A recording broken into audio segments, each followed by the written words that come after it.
Alright, so let's take a look at this LiTime 500 amp battery monitor. My battery is 200 amps, which I think is huge already, but this goes up to 500, so that's great if you, particularly for people that put batteries in parallel, that maybe they put 5 100s in parallel, or maybe they want to run two 200s. So this is going to be able to handle a good amount of current.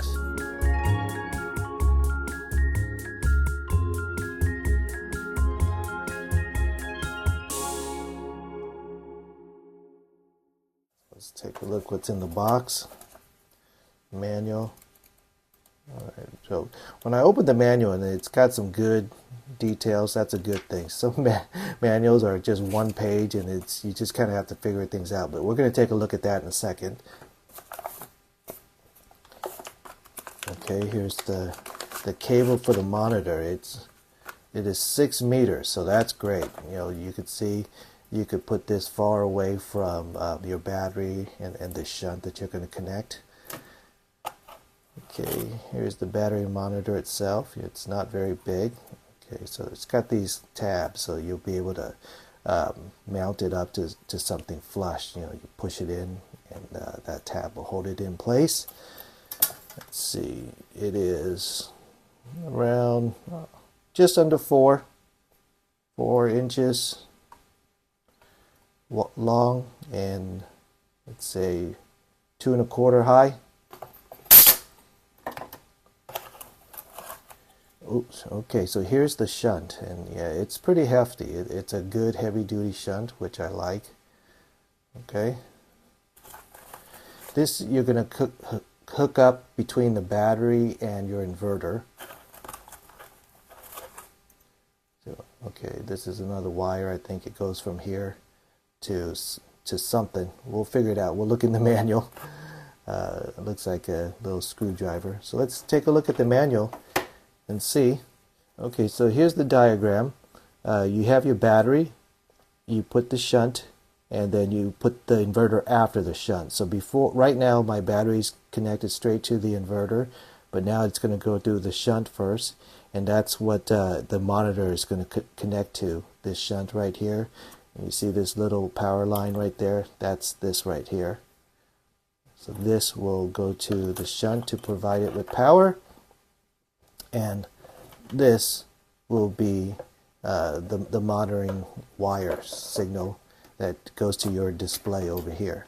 Okay, seems pretty simple.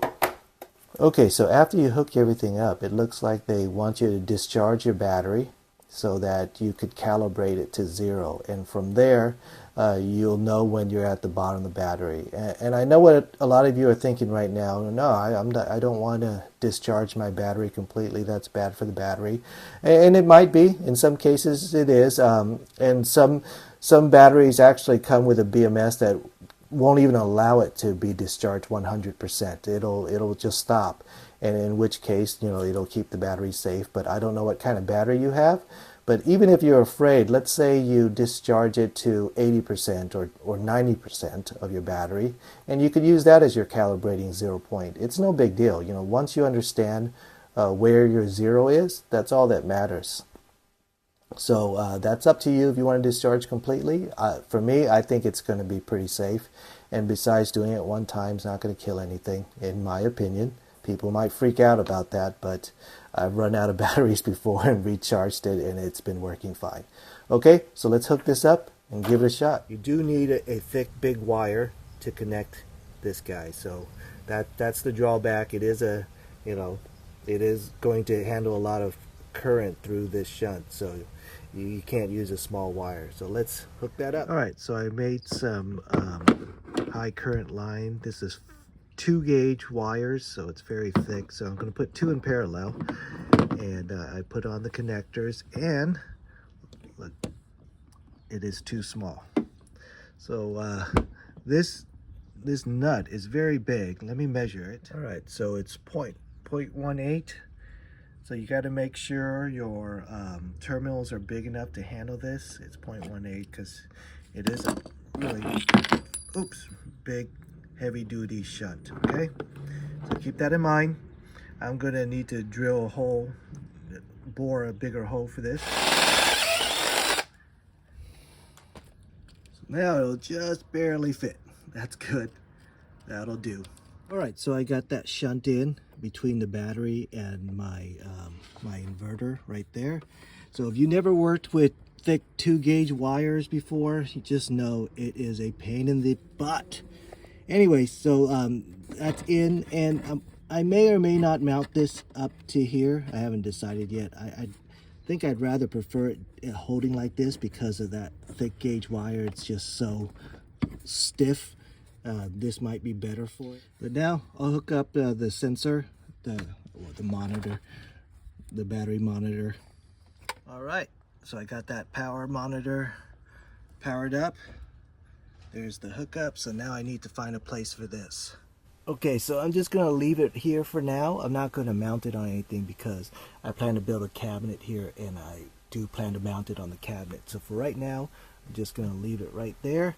And the last thing to do is to set this thing up. So let's follow the directions and set it up.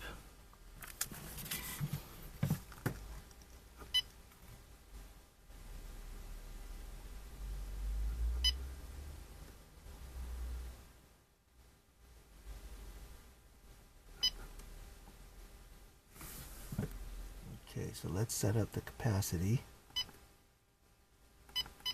200 amps. Full voltage, we'll say it's 14.4. Should be full voltage of the battery. Okay, so step 2, we need to discharge the battery and calibrate the bottom end. So watching the battery drain is about as fun as watching paint dry, so let's kind of do that off camera. All right, so it says to press and hold this to calibrate it at 0.